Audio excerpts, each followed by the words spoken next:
Hello guys, welcome back to my YouTube channel. So आज इस video में हम पढ़ने वाले हैं इनऑर्गेनिक केमिस्ट्री का चैप्टर कोऑर्डिनेशन कंपाउंड। सो इस वीडियो में हम देखेंगे कोऑर्डिनेशन कंपाउंड क्या होते हैं और उसका पूरा लेक्चर हम पूरा पढ़ेंगे। ओके, सो सबसे पहले देखते हैं कि कोऑर्डिनेशन कंपाउंड्स होते क्या हैं, इसकी डेफिनेशन जानते हैं कि पूरा ये कोऑर्डिनेशन कंपाउंड क्या होते हैं basically. Okay, so coordination compound are the molecular compound which are form from the combination of two or more simple stable compound. मतलब कि ये मॉलिक्यूलर कंपाउंड्स तो होते ही हैं कि कोऑर्डिनेशन कंपाउंड जो है वो मॉलिक्यूल्स से तो बनते ही हैं, लेकिन वो थोड़े to or more stable compound से बनते हैं। मतलब एक या एक से ज़्यादा कंपाउंड से बनते हैं जो कि स्टेबल हो सके। ओके, स्टेबल मतलब कि वो आइडेंटिटी अपनी लूज़ ना करें। सो उसी को हम क्या बोलते हैं, coordination compound. So I hope आपकी समझ में आ गया हो क्या होते हैं कि मॉलिक्यूलर कंपाउंड तो होते ही हैं, लेकिन एक या एक से ज़्यादा, दो या दो से ज़्यादा कंपाउंड से ये मिलके बने होते हैं जो कि स्टेबल फॉर्म में होने चाहिए। Okay,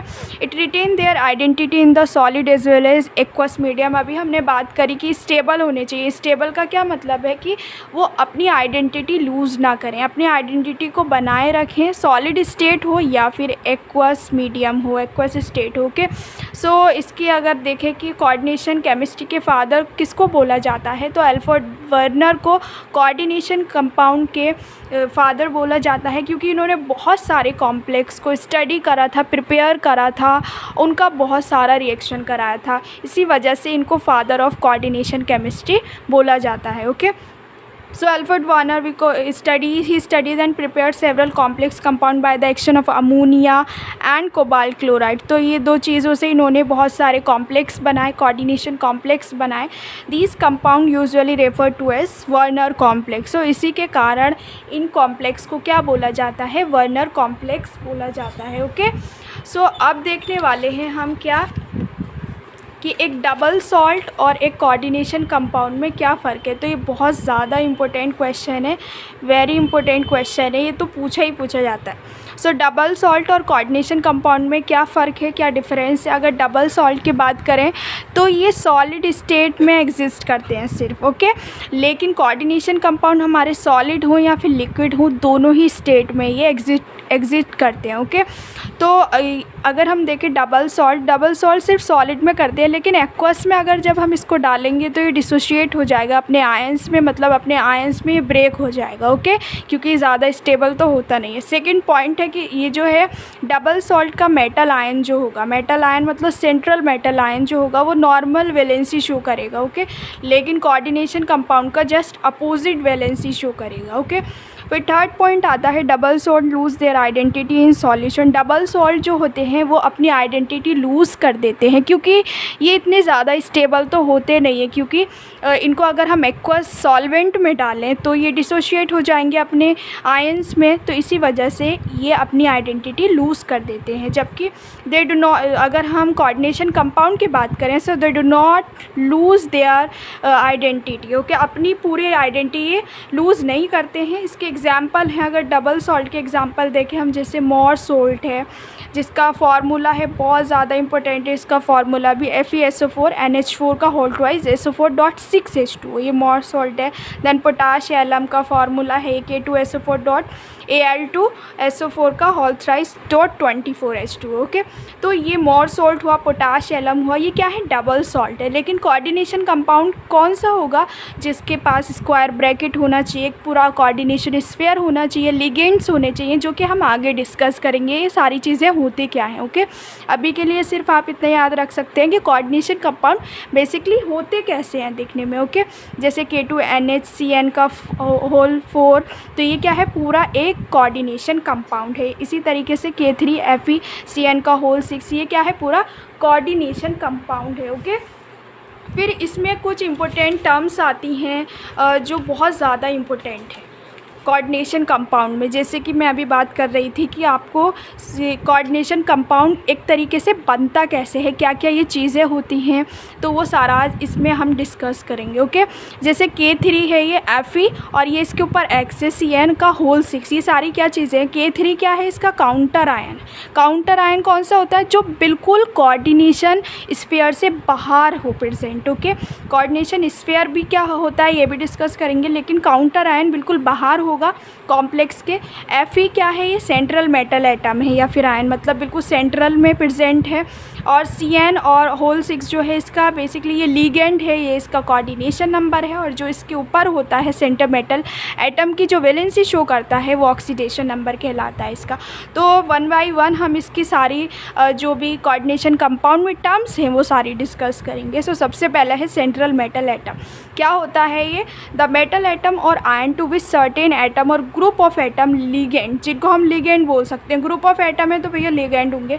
are permanently attached in a coordination compound. हमने देखा ये पूछ रहे हैं सेंट्रल मेटल एटम क्या होता है, ओके, ऐसे पूछ सकते हैं। तो ये है सेंट्रल मेटल एटम हमारा, तो इससे ये चीज़ जुड़ गया। और ये क्या चीज़ है, हमारी लीगेंड है। तो हम बोल सकते हैं कि वो मेटल एटम जिससे कि हमारे ग्रुप ऑफ एटम और आयंस जुड़े हैं। आयन मतलब मेटल कौन से हो सकते हैं, लीगेंड्स बोल सकते हैं अगर ग्रुप में वो हैं तो मतलब एक तरीके से सेंट्रल मेटल एटम कौन सा हुआ जो कि लिगेंड से डायरेक्टली अटैच्ड है, वो हुआ हमारा सेंट्रल मेटल एटम, ओके। जैसे कि इसके अंदर आपको पता लगाना हो कि सेंट्रल एटम मेटल एटम कौन सा है, जैसे K3 है, FeCN का होल 6 है, तो इसके अंदर है ये हमारा Fe, ओके। Fe क्या है, सेंट्रल मेटल एटम, ये मैंने शॉर्ट में लिख रखा है central metal atom, okay.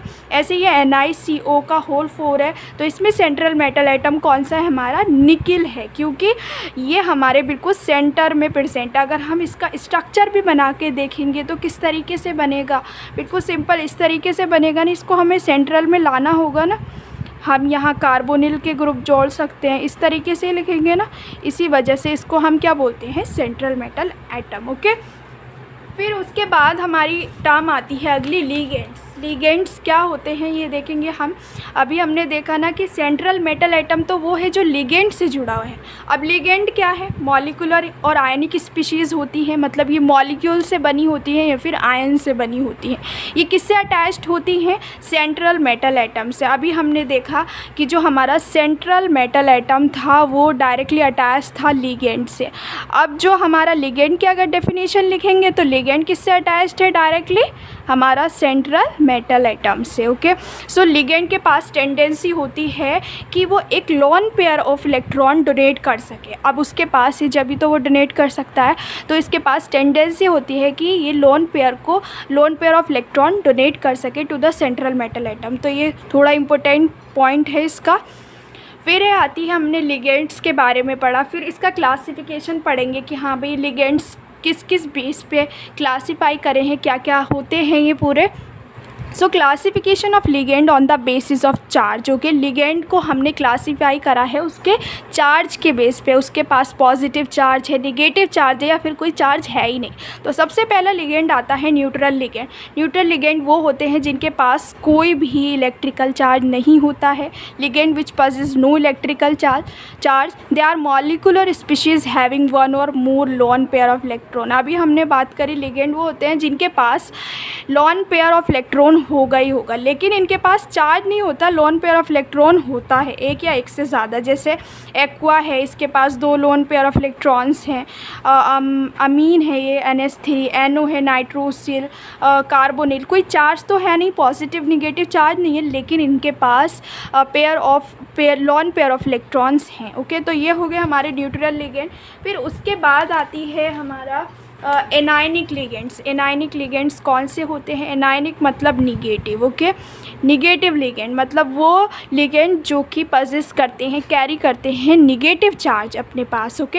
Have one or more lone pair of electrons, इनके पास भी एक या एक से ज़्यादा लोन पेयर ऑफ इलेक्ट्रॉन्स मिलेगा। जैसे फ्लोरो है, ब्रोमो है, क्लोरो है, आइडो है, इनके पास निगेटिव चार्ज भी होगा और लोन पेयर ऑफ इलेक्ट्रॉन्स भी होगा, ओके। तो एनायनिक लिगेंड ये होते हैं, बहुत सिंपल सी है। फिर थर्ड आता है केटायनिक। केटायनिक मतलब पॉजिटिव, तो इनके पास पॉजिटिव चार्ज होता है, इसी वजह से इसको केटायनिक लिगेंड बोलते हैं। जैसे NO पॉजिटिव है, नाइट्रोसिलियम जिसको हम बोलते हैं। फिर अभी हमने देखा कि जो लिगेंड का क्लासिफिकेशन करा था on the basis of charge के बेस पे करा था। अब लिगेंड का क्लासिफिकेशन करेंगे on the basis of donor atom, okay. मतलब कितना एटम वो डोनेट कर सकता है। हमने देखा था ना कि लिगेंड के पास टेंडेंसी होती है कि वो अपना जो लोन पेयर ऑफ इलेक्ट्रॉन्स है उसको क्या कर सके, डोनेट कर सके, उसके पास हैं एक्स्ट्रा जब भी तो वो डोनेट करेगा। तो इसी तरीके से इन्होंने क्लासीफाई करा है, classification of ligand on the basis of donor atom. So the number of donor atom present in a ligand is called density of ligand. तो ये क्वेश्चन भी आ सकता है, ये भी इम्पोर्टेंट है कि बताइए डेंसिटी ऑफ लिगेंड क्या होती है। ओके, तो आप ये डेफिनेशन लिख सकते हैं कि मतलब कितने डोनर एटम एक लिगेंड के पास प्रेजेंट है, कितने वो डोनेट कर सकता है to the central metal atom, उसको हम क्या बोलेंगे, डेंसिटी ऑफ लिगेंड। तो इसी बेस पर उन्होंने कुछ टाइप्स में इसको डिवाइड करा है। जैसे फर्स्ट है यूनिडेंटेड लिगेंड। यूनि मतलब सिंगल, कि मतलब सिंगल डोनर एटम है उनके पास। Okay, possesses only one donor atom, और एक ही कोऑर्डिनेट बना सकते हैं, एक ही मतलब डोनर एटम है उनके पास और एक ही कोऑर्डिनेट बना सकते हैं। जैसे कि वाटर है, सिर्फ एक ही साइड से अपना बॉन्ड बना सकता है। ओके, नाइट या अमीन है, क्या कर सकता है, एक ही साइड से अपना बॉन्ड बना सकता है, तो उसको बोलेंगे हम यूनिडेंटेड लिगेंड, जिनके पास एक डोनर एटम होता है। फिर है उसके बाद हमारा बाइडेंटेड लिगेंड। बाई का मतलब क्या है, दो। बहुत सिंपल सी, आप इसको स्प्लिट करके भी अपनी जो पूरी डेफिनेशन है वो लिख सकते हैं। बाई मतलब दो, डेंटेड मतलब डोनर एटम, मतलब दो डोनर एटम ये पजेस करेंगे, contain two donor atom and form two coordinate bond to the central metal atom. Okay, central metal atom के साथ दो कोऑर्डिनेट बोन बनाएंगे। जैसे ही ऑक्सीलाइटो का एग्जाम्पल ले रखा है, दो तरफ से ये बॉन्ड बना सकता है। इसी तरीके से इम्पोर्टेंट एग्जाम्पल है EN का। EN मतलब इथाइलिन डाइअमीन। ओके, CH2NH2 CH2NH2, ये इथाइलिन डाइअमीन है। एक इस तरफ से बॉन्ड बनाएगा और एक इस तरफ से बॉन्ड बनाएगा, मतलब दो साइड से ये बॉन्ड बना सकता है। फिर आता है ट्राइडेंटेड, मतलब इनके पास क्या होते हैं, 3 डोनर एटम होते हैं और 3 तरफ से ये कोऑर्डिनेट बॉन्ड बना सकते हैं with the central metal atom. Okay, किसके साथ बॉन्ड बनाएंगे, सेंट्रल मेटल एटम के साथ बनाएंगे। तो यहाँ था हमारा एग्जाम्पल इथाइलिन डाइअमीन, और यहाँ आ जाएगा हमारा डाइथाइलिन ट्राइअमीन। तो एग्जाम्पल भी आप बहुत सिंपल तरीके से याद कर सकते हैं। तो ये है डाइथाइलिन ट्राइअमीन, डाइइन जिसको बोल सकते हैं, यहाँ इन था, यहाँ डाइइन आ जाएगा। इसी तरीके से टेट्रा मतलब 4, तो मतलब 4 डोनर एटम होंगे इनके पास और ये 4 कोऑर्डिनेट बॉन्ड बना सकते हैं with the central metal atom. Okay, इसका एग्जाम्पल आ जाएगा हमारा ट्राइइन। तो बहुत सिंपल तरीके से मैंने आपको इसमें बताया कि आप किस तरीके से एग्जाम्पल भी याद कर सकते हैं। ओके, फिर हमने टेट्राडेंटेट देखा, फिर देखेंगे हम पेंटाडेंटेट क्या होते हैं। हमारे पेंटाडेंटेट मतलब जिसके पास 5 डोनर एटम हो और 5 कोऑर्डिनेट बॉन्ड बनाए with two the central metal atom. जैसे कि ये 5 कोऑर्डिनेट बॉन्ड बना सकता है। ये कितना है, 1 2 3 4 5, 5 जगह से ये अपना कोऑर्डिनेट बॉन्ड बना सकता है। ओके, EDT ये 3 negative, ethylene diamine tetra acetate ion, ये भी इंपॉर्टेंट है। फिर आता है हेक्साडेंटेट। हेक्साडेंटेट मतलब जो कि 6 डोनर एटम हो जिसके पास और 6 कोऑर्डिनेट बॉन्ड बनाए with the central metal atom. Okay, तो यहाँ पर क्या लिया था, एक हाइड्रोजन ले लिया था क्योंकि हमें सिर्फ 5 ही बॉन्ड क्रिएट करने थे। ओके, यहाँ पर हाइड्रोजन की जगह दोबारा से ये हम OCH2 ले लेंगे क्योंकि हमें यहाँ 6 करने हैं। तो 1 2 3 4 5 6 हमारे बॉन्ड जो हैं वो क्रिएट हो गए हैं।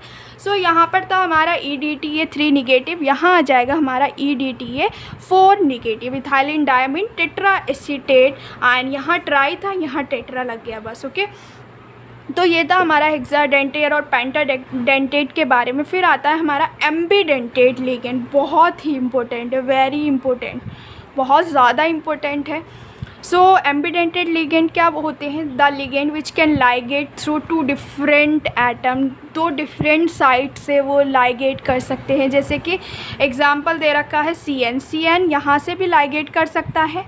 ओके, और NC इसका उल्टा करेंगे जो तब भी ये लाइगेट कर सकता है, मतलब बॉन्ड बना सकता है किसी दूसरे मेटल एटम के साथ। ओके, इसको हम साइनो बोलेंगे, इतना फ़र्क है, लेकिन NC है तो थाई साइनो बोलेंगे। ओके, सो आज की वीडियो में बस इतना ही। आई होप आपको वीडियो अच्छी लगी हो। अगर आपको ये लेक्चर समझ में आया हो तो प्लीज़ वीडियो को लाइक करें और प्लीज़ चैनल को सब्सक्राइब ज़रूर करें। Thanks for watching.